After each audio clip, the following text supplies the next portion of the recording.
Assalamualaikum warahmatullahi wabarakatuh. Baik, perkenalkan nama saya Esa Anggreni. Saya dari kelas 1F jurusan PGSD dengan NIM 151422137. Baik, di sini saya akan memaparkan materi mengenai pengelolaan manajemen. Pengelolaan bisa diartikan sebagai manajemen, yaitu suatu proses kegiatan yang dimulai dari perencanaan, pengorganisasian, pengarahan, dan pengawasan usaha-usaha para anggota organisasi dan penggunaan sumber daya organisasi lainnya agar mencapai tujuan organisasi yang telah ditentukan.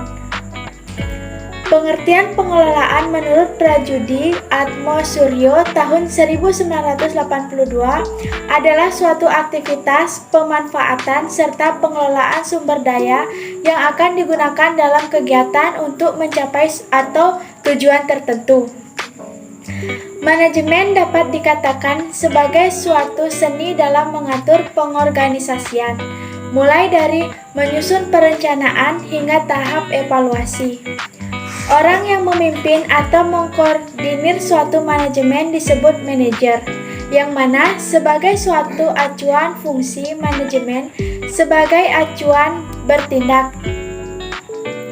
Manajemen pengelolaan kelas adalah upaya yang dilakukan oleh guru untuk menciptakan, mempertahankan kondisi belajar yang optimal agar peserta didik merasa nyaman, saling memiliki, dan betah belajar di dalam kelas. Dengan kondisi tersebut diharapkan prestasi siswa bisa meningkat dalam proses belajar, mengajar sehingga melahirkan lulusan yang kompeten dan sesuai dengan yang diharapkan oleh zaman. Nah, di sini manajemen pengelolaan kelas yang efektif merupakan persyaratan mutlak bagi terselenggaranya proses mengajar belajar yang efektif.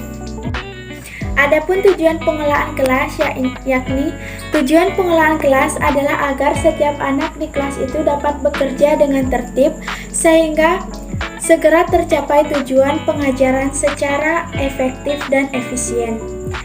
Secara umum, tujuan pengelolaan kelas adalah menyediakan fasilitas bagi bermacam-macam kegiatan belajar peserta didik dalam lingkungan sosial emosional, serta pentingnya pengelolaan kelas, yaitu terdiri dari pertama, pengelolaan kelas merupakan komponen atau faktor yang dapat membuat dan menjaga suasana serta kondisi kelas agar selalu terlihat efektif, sehingga secara umum terlihat menarik. Terciptanya suasana dan kondisi kelas yang menarik berdampak pada keberhasilan proses pendidikan dan pembelajaran yang berlanjut. Dengan pengelolaan kelas yang bagus, maka tidak akan ada waktu yang terbuang sia-sia hanya karena keadaan kelas yang tidak terperhatikan. Jika keadaan kelas menguntungkan, siswa dapat mengetahui caranya tanpa batas.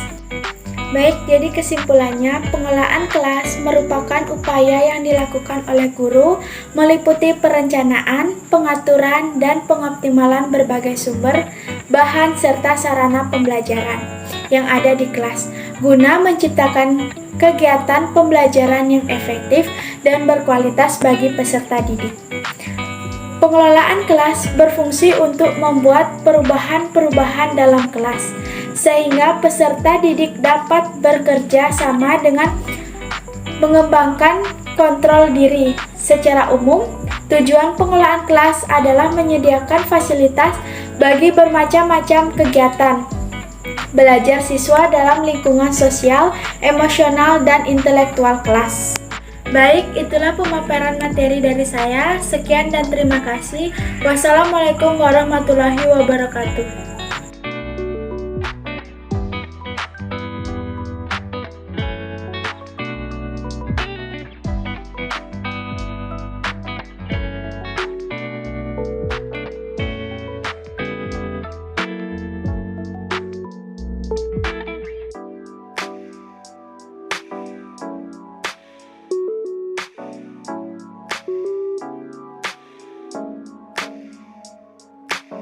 Thank you.